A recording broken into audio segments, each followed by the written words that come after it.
Hello, this evening. How are you? It's a wonderful winter evening, the 19th of January. I have a guest tonight, Nikki. Hoping to see Nikki show up.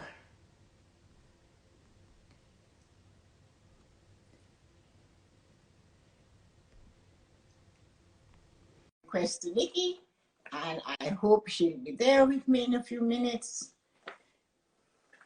So let's see what's coming on. So Nikki and I are going to have a conversation this evening, and waiting for Nikki to come in. So let's see if she's ready to go. And hi, Kathleen. How are you this evening? I'm waiting for Nikki. Nikki's a special guest that I have coming on this evening. She's quite a young lady, quite young.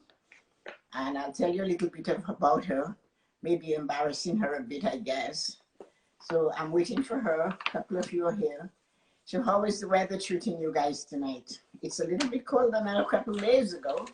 So the winter is giving us a little bit of a warm here, a little chilly here. And they're predicting that we're going to have more cold weather coming on. So Clark is she's unable to join. Oh my goodness. That is funny. I know she has a baby, so maybe that's the problem. Let me see. Let me see if I can find her. Well, I'll just tell you a little bit about her, so maybe you can check her out.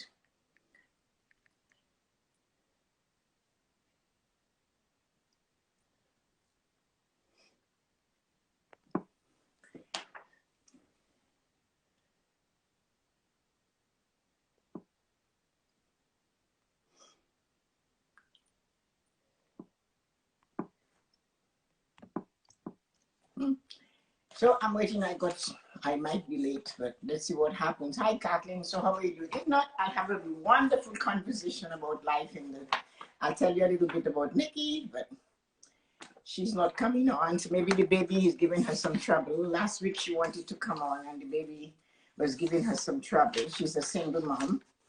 So maybe one waiting for her. So let's see if she's going to show up. But if not, I will just ask Kathleen to join me. And we can talk about something that is interesting. So let's give her a second. And if not, Kathleen, don't go away. You're it. You didn't know, did you? When you came on tonight, you were going to be it. So you can interview me. You can ask me questions. We'll just flip it around. Instead of I asking you questions, you can do that. So that should be fun. I'm sure your mind is, and don't take any question for the person whose name, the bigger person whose name starts with an M. Okay, so she's not coming on. So don't do that. You're coming on, Kathleen.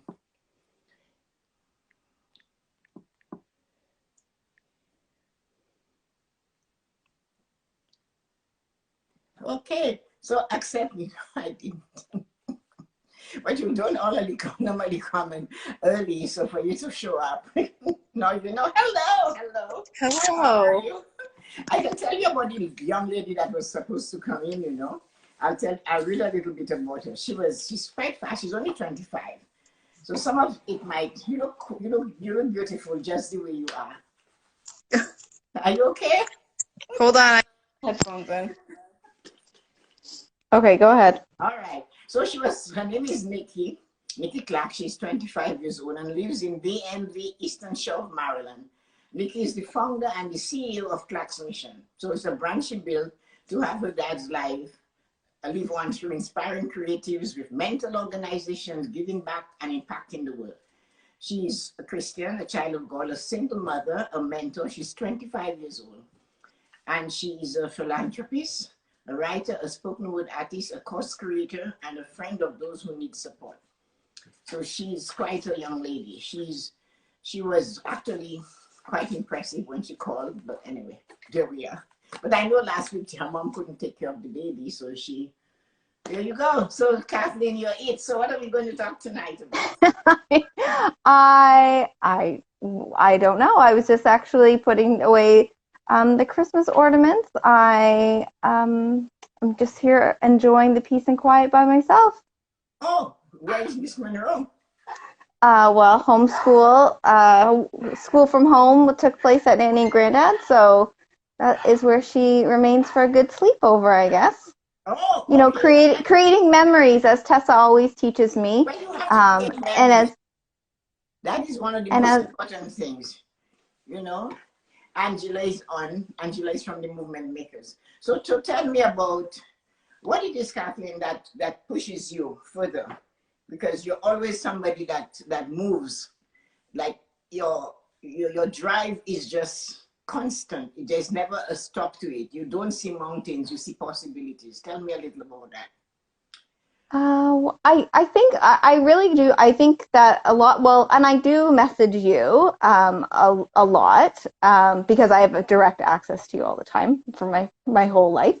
But I think what sticks with me is the making memories. So I'm a single mom. I do have a great partner who supports me. I have a great family. But I think at the end of the day, you know, when you're tired and you really just want to kind of escape from the day, but you have a little person who really wants to play like one more round of a game or read one more book.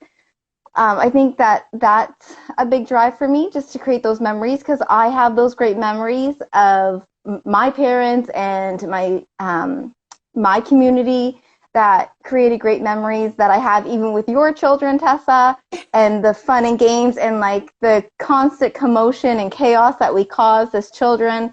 That I think it's different now for the kids growing up now. You know, as parents, I think we have a lot more distractions than I think you did. You know, you didn't carry around computers, you know, in your hands. You actually spoke to neighbors. I know when I come back home to the community that you live in, I know all the neighbors. I know all the children who are now adults. We see the third generation. We see our own kids growing up, and I feel that I've lived in communities across the country, and it's just not always that way. And I think it's probably because we're a little bit more singular now in our view. It's, you know, you talk to the same people constantly because they're in your pocket instead of kind of looking up and seeing, you know, what's around you and, you know, acknowledging your neighbors and things like that. Yeah, I know growing up in Guildwood, and especially on Tivoli, when you think of the memories that you guys and the things that your children caused us to happen, like Yes. Jaden and Vanessa babysitting and Tracy and locked themselves out, climbing through the window, breaking a window to get in and out of your house. Mm-hmm. And coming to face all of that, then you guys, you know, when it's 9 o'clock, the lights go on and the lights on the street come on in summertime and you're supposed to come in. That is when you go running around to play hide and go seek. So you guys, when you get together, I noticed when you and Patrick and my children and the other kids get together who were on the street, you guys have a complete different language of memories, and you're constantly bringing it up. Memories of riding your bikes all over, climbing the bluffs, getting into trouble, all those type of things. And nowadays, like you said, we didn't have a computer in our hands. Like the kids learned to swim at your parents' pools, and it was like an afternoon of swimming. Everybody on the street came Yes. there. And all the mothers had to come, and we sat around and chat and had tea and maybe wine. And so it was a different environment compared to what our people are having today. So when I see you with your daughter and your whole focus is to create memories, it is so important to me, because my focus always is to create memories. That's why when you guys did what you did, I always said, you know what, they're going to grow up, and no matter what life throws at them, these are the things that are going to sustain them. It's those memories. And for Mm-hmm. that, I'm so glad to see that your focus with your daughter is memories. And it looks like she's thriving with it. And tell me about how she wanted to. I know I heard a little about how she wanted her Christmas gifts that she had to give to friends and family. Oh, oh, yes. When Grammy Tessa's voice comes into my head when my 5-year-old requests something, and I think, oh goodness, I do not know if I have the effort or the energy to do that. And then Grammy Tessa's voice comes in my head and says, well, Kathleen, create the memory. So you're right. You did call me call me one day in December and said, that I was in my car, and I totally was in my car.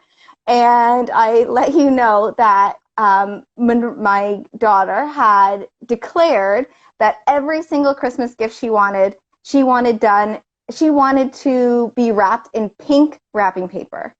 Now, it's Christmas time. It's not always the easiest color to find. But I thought, you know what? If you're 5 years old, you only get one Christmas when you're 5. You might as well wake up in the morning and see the room full of pink, Barbie wrapping paper.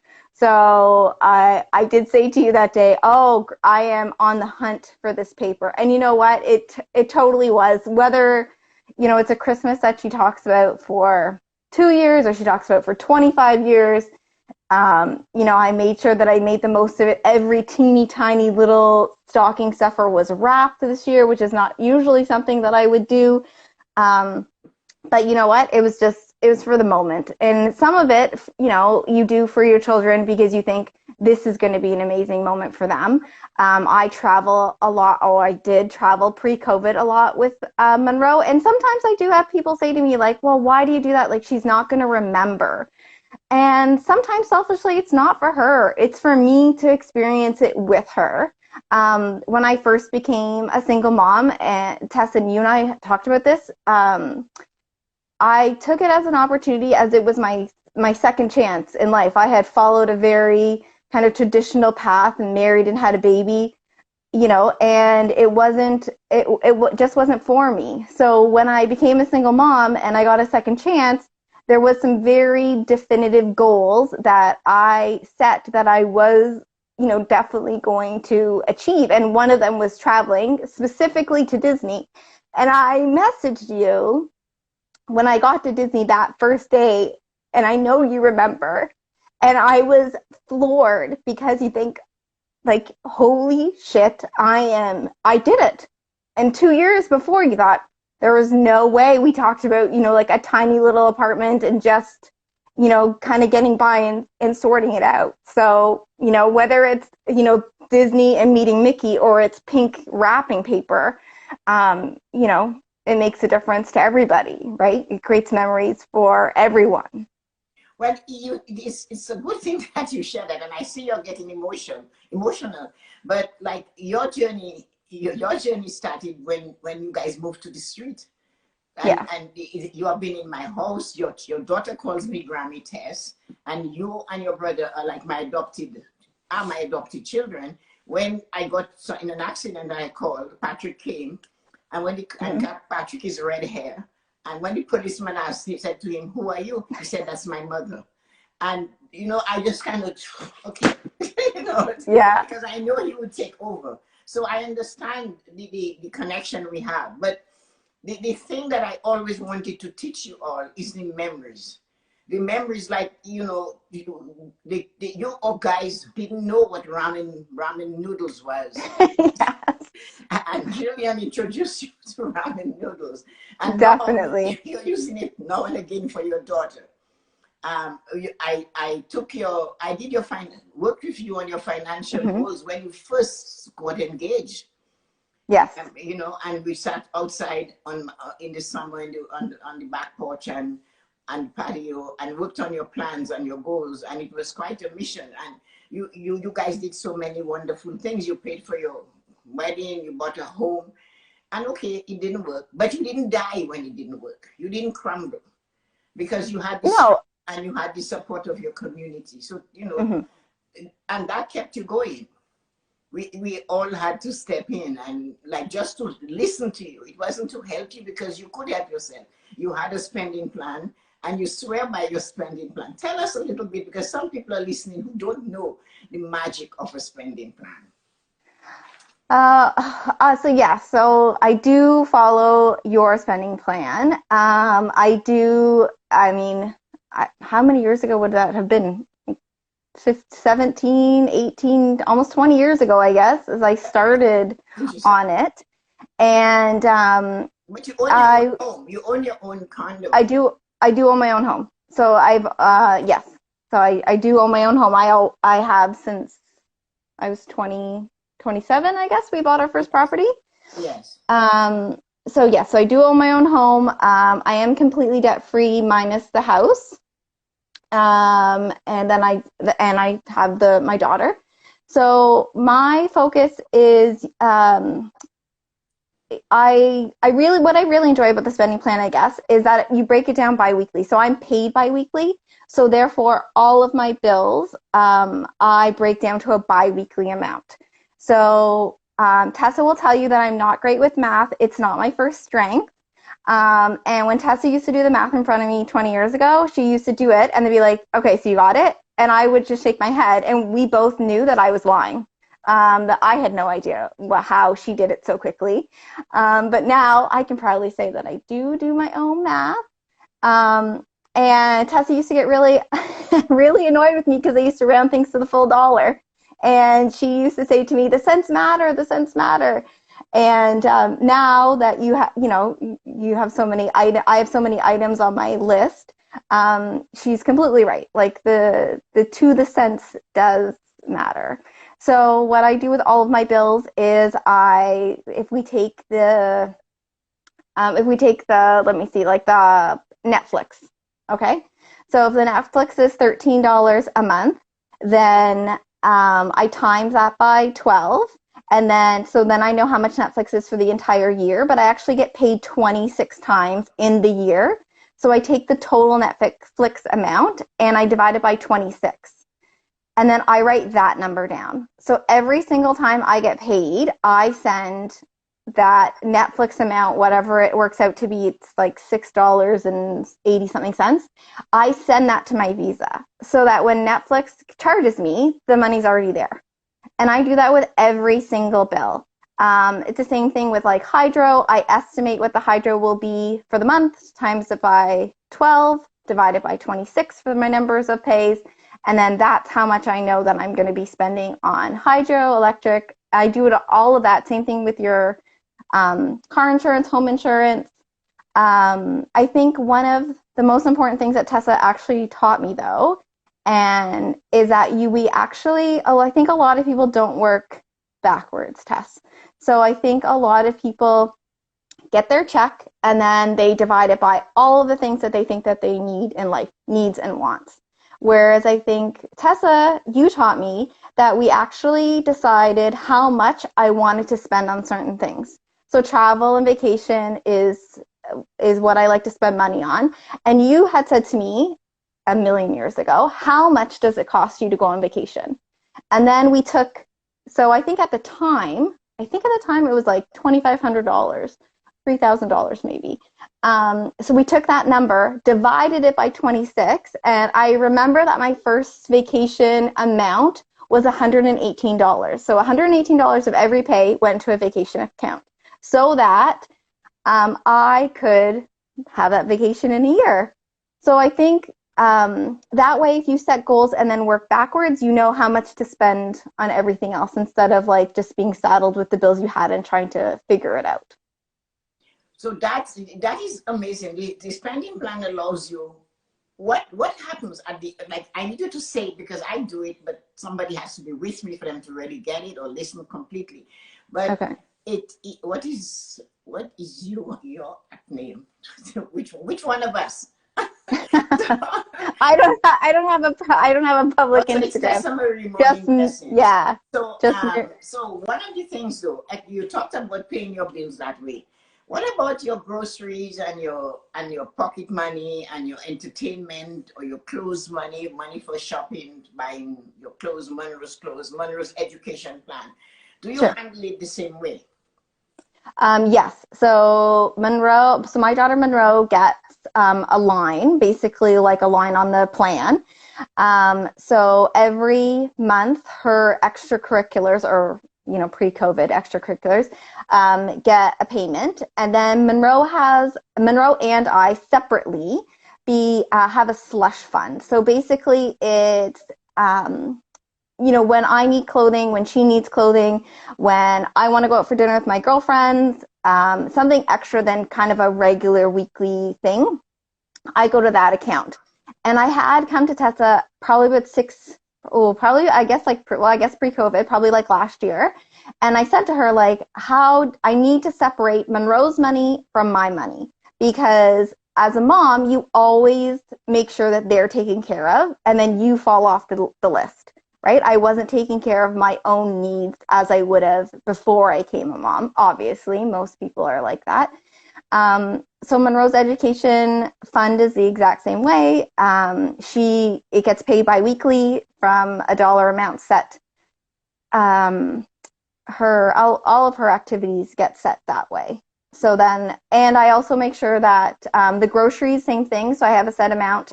People are always shocked to know that I spend $60 a week on groceries.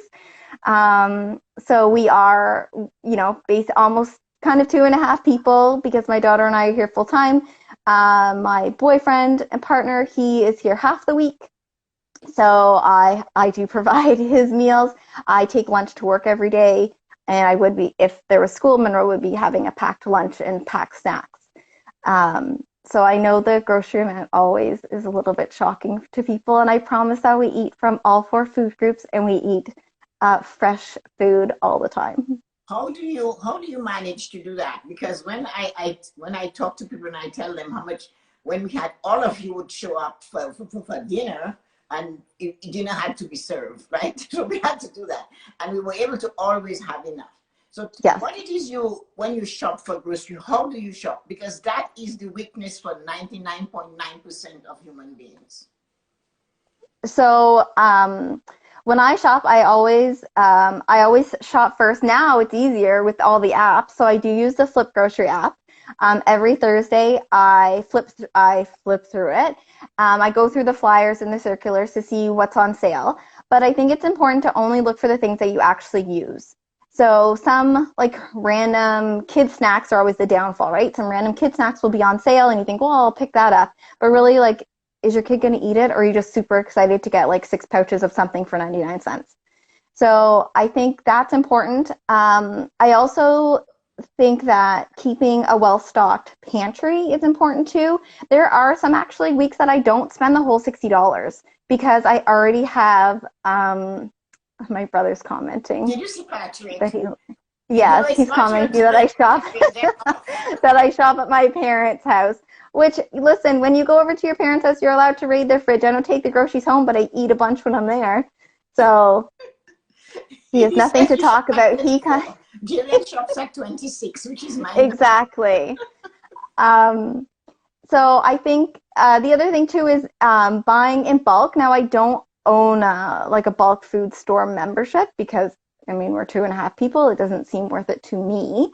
But when the grocery store puts like a bag of potatoes on sale for $3, I buy the whole bag. Or carrots, I never buy mini carrots because I have the ability to peel and cut carrots myself. So I buy the 5-pound bag of carrots for $1.97 instead of the little mini carrots for I don't know, $3 or $4. I think the other thing that surprises people when we end up talking about groceries is I know my prices, and I think that's really important for people. Because sometimes people just tend to go into the grocery store and just always buy the same things regardless of what price they are, which is great if that's how you eat. But I think Tessa has really shown me that like you can just throw random things in a pot and call it soup. So we've done that as well on the leaner days. And I think you also have to check your fridge and pantry first before you go shopping, because you would be surprised the number of things that you could find that you could make a meal out of that you don't need to buy supplemental things for. One of the things that we always talk about is how much money, after you have done all this division and all your stuff is good, it becomes automatic. You don't have to do it over and over weekly or bi-weekly. But you are left with a certain amount. You have money in your wallet. Explain about that. Because it's not a huge amount, but it's just the right amount. What is that? Yes, so I have pocket money. So pocket money is for everything above and beyond. So everything, my groceries are paid, all my bills are paid. Gas, long-term savings, vacation, everything is done. Pocket money is literally just for the like random extras. So if I do go out for lunch with people at work, that's where the money comes from. If we're at the store and Monroe wants a little Lego set, that's where that money comes from. If I'm going to my parents' house and I'm going to bring a dessert or a bottle of wine, you know, if I feel like buying my brother a little gift because he's on a rare occasion, he's like pleasant and nice, then like that's where the money comes from. You know, it's those kind of things. I think we did it a lot. I use it a lot in the summer. I think, you know, when our city was a little bit closed, if I wanted to go to the dollar store and get my daughter and my nephews, you know, things to play outside with, bubbles, balloons, like that kind of stuff. So it's literally just walking around money. I mean, if you see a top on sale and it's $20, you know, you have, you know, for me, I have $40 every week. And then you just pick those things up. And that $40, you have to make it clear, is above and beyond all the stuff that you, all your responsibilities, all your bills, everything Yeah. paid for. You have, it doesn't include gas. It's just $40 sitting in your wallet every week.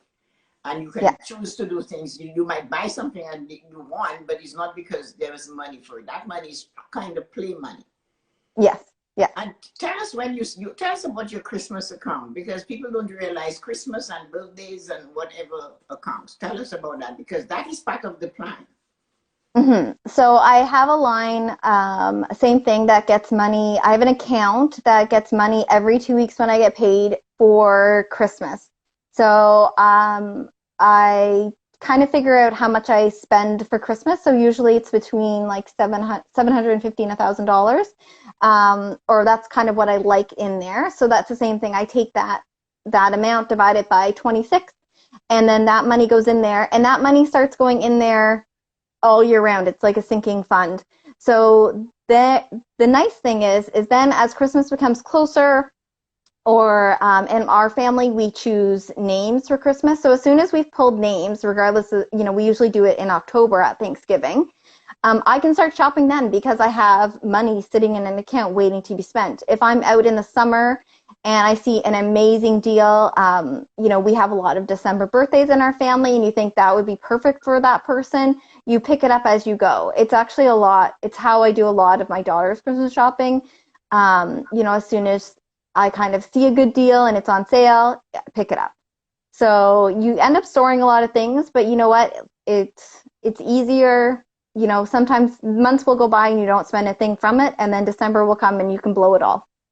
Well, that is what it's meant for, and that is the joy of the whole idea. When I created the spending plan and I put those things in there, the main idea of that was that it's for December. Well, it's blown out. I spent all of mine mine is done by November, and my Christmas account is loaded. But when December is coming, I don't care. I just throw caution to the wind. I just walk in and spend it, because that's what I saved the money for. Well, and I think it's important too that it's not just gifts, that it's for all of the incidentals. So it's dinner out with your girlfriends. It's the extra booze that you buy at the holiday season. It's the Christmas meal that you buy. It's the extra baking supplies. It's like if you want new cookie cutters or gift wrap or stockings. This year we bought all new Christmas lights because there was extra money in that account.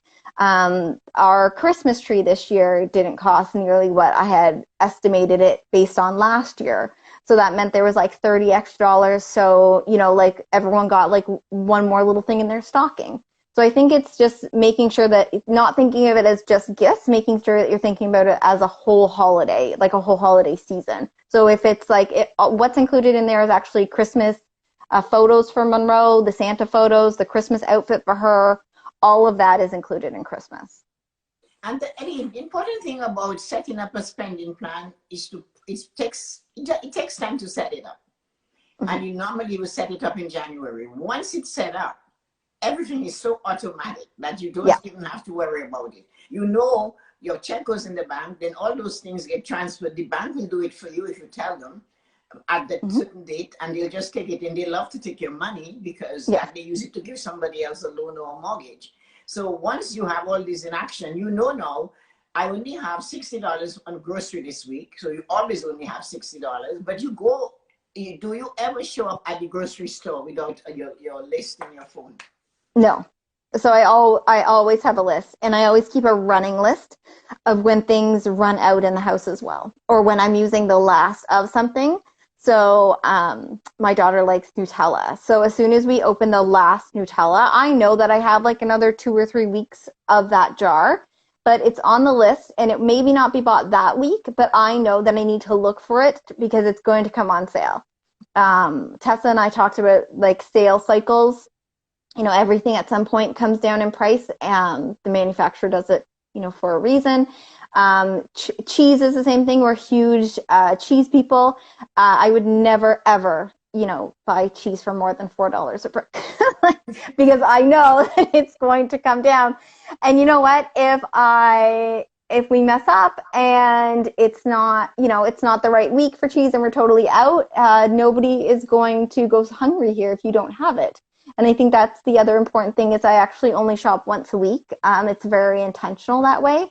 And if it doesn't get bought, it doesn't get bought by me and brought into this house. So if someone else wants to bring it into this house, that's fine. But I don't go to the store multiple times in the week. But that system that I got you on all those years ago has served you right, because here you are, you have your own place, it's yours. Mm-hmm. As you said, you're free of debt. You go on more than one vacation a year, right? Yes, I do. Sometimes you've gone on 3 vacations, both yes, on a row. This is true. Because you have a vacation account and you look for the deals, and Disney is everybody says how expensive it is, which it is, but you manage to always get there and have a wonderful time. I get the pictures while you're there, and I said, and Monroe has so much to say about it. So what I wanted others to understand, which is sometimes I'm just going to slide over here. I had this young lady who was supposed to come on. She didn't come on. She couldn't. I know she's only 25 with a baby. And then you happen to show up. And there is a connection between us that is amazing, amazing, amazing, amazing. I don't often get you to come on, and you came on right at the beginning. So when she said she couldn't join and I was there, what I do is to give so much to others. I prefer to give than to take. And when I noticed you were there, I said, well, you would have to help me. And all of a sudden you jumped in. But that has not been the first time that we have had this connection. I always remembered one day, I won't go all into it. I woke up that morning, and when I stood up, the first person that flashed through my mind was you. And I stopped for a moment and I said, why is Kathleen flashing in my mind at this time of the morning?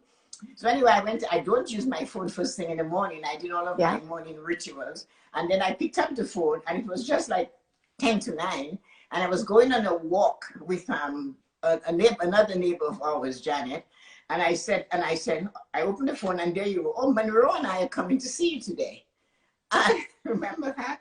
And yes, I do. For a walk with Janet, we should be back home by 10, and of course by 10. And that was a really, really important thing. And many times you would call me, and I would say, oh, I just thought of you. Or when I call you, oh, I was going to call you in a few minutes. So we have that connection. And that connection, I think, came from the awareness that we met when you were very young. And then I taught you what I knew. I didn't hold back. I never held back. I talked to you about things your mom wouldn't even go to. whether I wanted to hear it or I was ready to hear it or not, I got it. Well, I received it. My job was to prepare you. Somehow I believe I was sent in this earth to prepare you to survive. You had to be better than the best. You had to do the best. So one of the things is telling you and encouraging you every day, anytime I see you, but I don't have to do that again. Yeah. No, you're no longer somebody I have to nurture all the time. You're set, because you will call me and you'll tell me Monroe wants this, and then I'll just say, well, his memories. You are not spoiling your children by creating memories for them. It's the memories, because I can see it even with you guys. You guys tease us about the things your parents and we all did, and I would ask you to pick Brian up from work, and I'll tell you what way to go, and then you say, okay, I have to go there. And you'll go pick him up. But the thing is, you guys have these memories to share, and Monroe now has memories because she knows about Grammy Tess. when she comes to my garden in the summer, Yes. she loves cucumbers, so I just pick them from the tree and rub the little things off them and give it to her, and she crunches it. She's always going to remember that. Yes. She's always going to know that I went to Grandma Tess's house in the summer and I had tomatoes and I had cucumbers right off the vine. It was just, so this is what it is. It's to, when you have children, you have to always plan to leave them with memories. Mm-hmm. As grown as you guys are, when I told Michael, when we were renovating the family room, I said to him, the man is telling me to put a gas fireplace. And before I could say gas, he screamed, no, these are memories, you cannot do that. And I'm going, he's a grown man, 40 years old, and he doesn't want me to take his memory of the fireplace. And exactly. I said, just explaining to you what the man was suggesting. So I really am a strong believer in memories. If you have grandchildren, if you have children of your own, you need to always stay in the moment so you can have those moments of memories. Because without those type of moments, when life gets tough, and it will, and in some cases, they're lucky if you don't, but when it's not going the way you plan for it to go, you have something that will tell you, you know what, it's going to be okay. I remembered when I was able to enjoy this. I know how to pray. I know to believe in God. I know I can do it. I know I have faith. I know I believe. And I know I can do it myself. And sometimes, though, you are a little bit too independent. So tell me about that. Oh my goodness. No, just you can just keep I am calling Jillian after this. I am calling your daughter after this. What's new? Sometimes I'm too independent. Sometimes you come and I am woman, I am strong, I can do it, and all of that. And what do I tell you at the time? Sometimes you tell me, yes, that it's completely true. And sometimes you tell me I don't have to do it all on my own, or I don't have to take these things on. As sometimes, you get tunnel vision and do. So it's completely true. Well, yeah, because, that is when we are strong women. Strong women, I was told once, the problem with me is that I was too damn independent. That was what I was told. And I'm thinking, whoa, I didn't know that was a problem. I just want to do what I have to do and do it well. But I was quite young, about 23, and I was told I was too damn independent. And I was, okay, do I have to be a mouse? And I could never do that. So, but sometimes you are so independent that you are so headstrong, I have to pull you back. It's like saying, hey, sometimes you can ask for help. And sometimes when help is offered, you take it.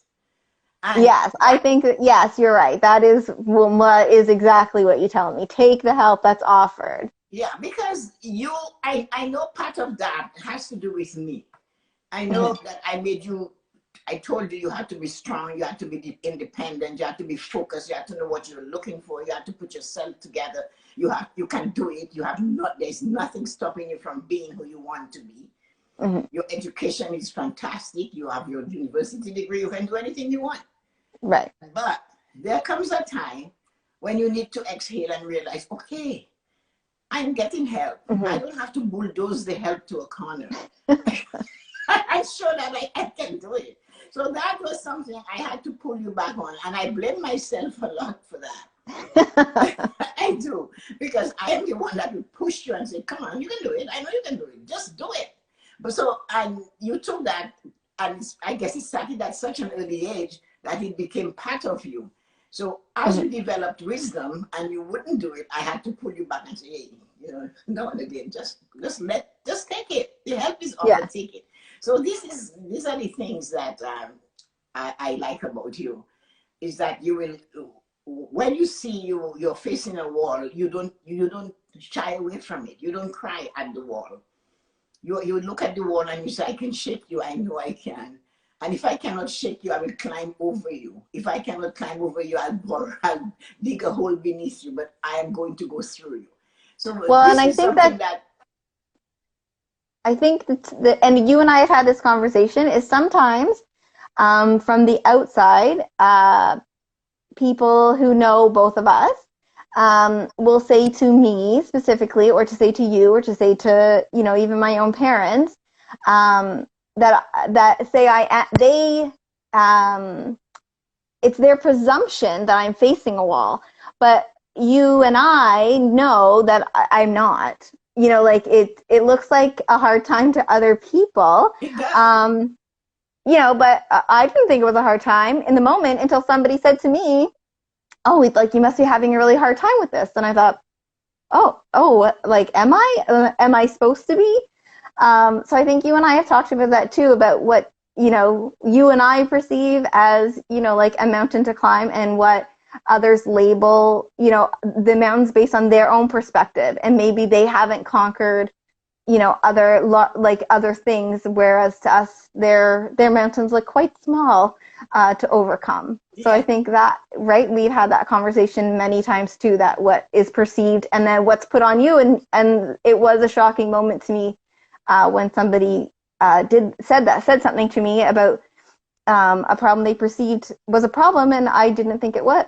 I didn't think it was kind of a problem. No, So see, the thing is that if somebody does not, a lot of things put you together.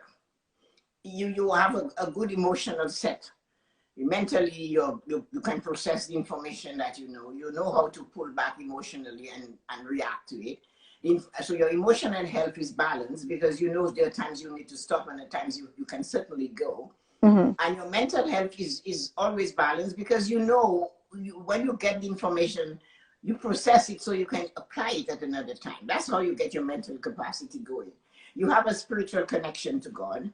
Mm-hmm. Physically, you watch what you eat. You know your body very well. You know, I know you know, because you will know Mm-hmm. what you can and you cannot eat, or what your Yeah, body does not respond to properly. And that is yeah, being in the moment. So you have that gift. So you're fine. And then you stay on track with your financial plan, and you don't let anybody kick you off track. So like, yeah, so when people say things to me, like they at the same way they'll say things to me, and they'll tell me, well, it must be very difficult living alone. And I go, why? You know, and I couldn't live alone, they would say. And I said, okay, well, that's you. mm-hmm. And I love being here. I'm not alone. I'm Yeah. all of you. Sometimes I have nowhere to go. So the thing about it is, they see your mountain, or they perceive you have a mountain, when all you look at it is like a hill. Oh, it's in our way. Just kick it out of the way. We have to go. Yeah. We cannot stop here.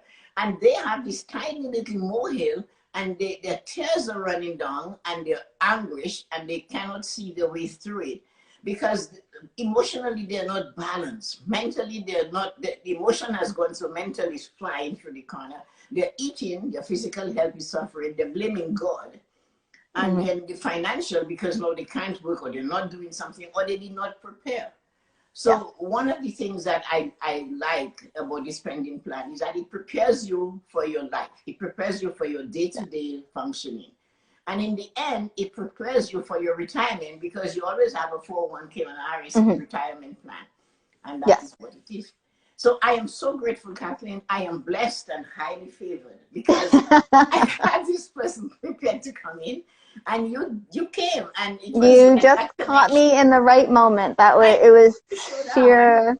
remember it's at Grammy's house, so you Yeah. can do whatever you want at Nani's house.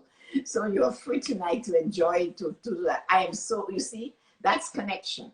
When See, you give there it is. life more than you take from life, you are never let down. And that is proof for me today that she couldn't make it, whatever her reasons were, but there you were, and you There. showed up.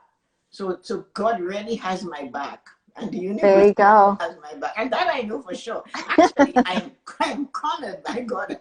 I cannot Exactly. find what I do. So that is important. So thank you so much for sharing. And I hope somebody gained something tonight from that. Patrick Yeah. had to come on. I asked him to come on, and he said no.